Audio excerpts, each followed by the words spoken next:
ચંદ્રગઢ ગામના પાદરમાંથીને ધાંગધ્રા બ્રાન્ચની નર્મદા કેનાલ પસાર થાય છે અને આ નર્મદા કેનાલમાં આજે એટલે કે તારીખ 7/9/2025ના રોજ બપોરના સમયે બે યુવાનો નર્મદા કેનાલના પાણીમાં ગરકાવ થઈ ગયા છે અને છેલ્લી 2.5-3 કલાકથી તેઓની શોધખોળ કરવામાં આવી રહી છે, પરંતુ એ મળતા છે નહીં. જો કે તરવૈયાઓની એની કંઈ ટીમ છે નહીં. હળવદ નગરપાલિકાની ટીમ જે છે ફાયરની એ 2.5 કલાક પછી અત્યારે ઘટના સ્થળે પહોંચી છે અને હવે તપાસને કરશે. નર્મદા કેનાલમાં પાણીનો પ્રવાહ પણ એટલો છે નહીં, કારણ કે ગઈકાલ સાંજથી જ હળવદમાં જે વરસાદ છે તે વરસાદ વરસી રહ્યો છે.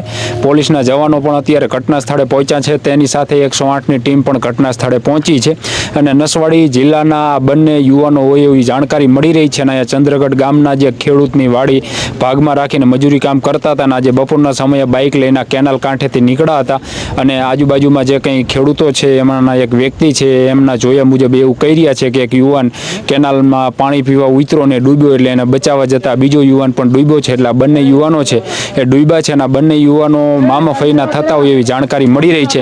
એક યુવાન 25થી 28 વર્ષનો છે અને બીજો એક યુવાન છે એ 17થી 18 વર્ષનો છે, એવી પ્રાથમિક માહિતી મળી રહી છે.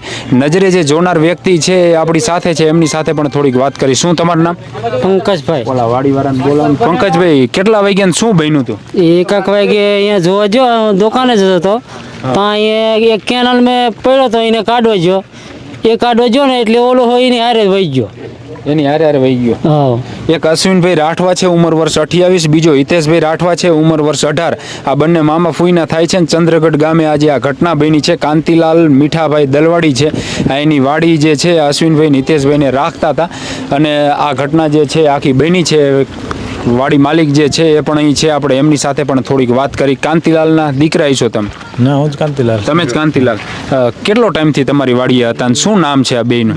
2 મહિના જેવું થયું હજી આવી. ક્યાંથી આવ્યા હતા કંઈ ખબર?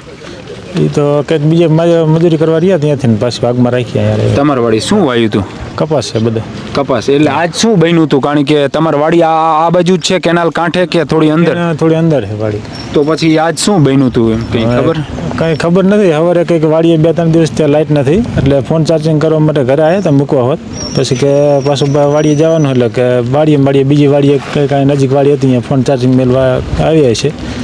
કોઈક સગબંધી રોકાણ આવે કે પાણી પીવા ગયા, કારણ કે ગઈકાલ સાંજથી વરસાદ છે એટલે કદાચ પાણી પીવા ગયા હોય અથવા કંઈ પાણી ભરવા ગયા હોય ને પગ લપસી ગયો હોય ને એવી કંઈ. એવું કંઈ હજી મને કંઈ જાણવા નથી મળ્યું, પણ આવડા લોકો કહે છે કે એવી રીતના પીવે છે. કેવડી ઉંમરના બે યુવાનો હતા? કંઈક 17-18 વર્ષની આજુબાજુ છે ને કંઈક 27-28ની આજુબાજુ છે. ખાસ ખ્યાલ નથી એવી ઉંમર છે. બરોબર. થોડી તમે હમણાં વાત કરતા તમારા બાજુના જ છે, તમે આ બાજુ મજૂરી કરવા આવ્યા? ઓળખો તમે હિતેશભાઈને ને અશ્વિનભાઈને? અશ્વિન ઓળખું. અશ્વિનભાઈને. ક્યાંના છે અશ્વિનભાઈ? એ સડી કયું પેલું કમલાવાસા, એ નસવાડી તાલુકામાં. છોટાઉદેપુર જિલ્લો. છોટાઉદેપુર જિલ્લો, નસવાડી તાલુકો. અને અહીં મજૂરી કરતા હતા? કેટલાક વાગ્યા બન્યું કંઈ તમને? અમને તો હમણાં 2 વાગે ખબર પડી, પણ એ કહે 1-1.5 વાગ્યા. 1-1.5 વાગ્યા. ઓકે. તો અત્યારે જે છે એની શોધખોળને કરવામાં આવી રહી છે. હિતેશભાઈ છે અને અશ્વિનભાઈ છે, આ બંને આદિવાસી યુવાનો છે અને અહીં મજૂરી જે છે નસવાડી તાલુકામાંથી અહીં હળવદ પંથકમાં મજૂરી કામ કરવા માટે આવ્યા હતા. મતલબ કે વાડી છે એ ભાગમાં રાખી છે. કાંતિલાલ દલવાડી છે ચંદ્રગઢના એમની. અને આજે બપોરના 1 વાગ્યાની આસપાસ નર્મદા કેનાલ પાસેથી બાઇક લઈને નીકળ્યા અને કહી રહ્યા છે કે પાણી પીવા જતાં એક યુવાનનો પગ લપસ્યો અને બીજો એને બચાવવા જતાં એ પણ કેનાલમાં ગરકાવ થઈ ગયો. એટલે આ બંને કેનાલમાં ગરકાવ થઈ ગયા છે અને હજુ સુધી એનો કોઈ પણ પ્રકારનો કંઈ પતો છે નહીં. પોલીસ ઘટના સ્થળે છે, ફાયરની ટીમ ઘટના સ્થળે છે, 108ની ટીમ ઘટના સ્થળે છે. તેની સાથે આજુબાજુમાં જે કંઈ વાડી વિસ્તારમાં મજૂરી કામ કરતા શ્રમિકો છે એ પણ અત્યારે ઘટના સ્થળે પહોંચ્યા છે. આભાર મિત્રો.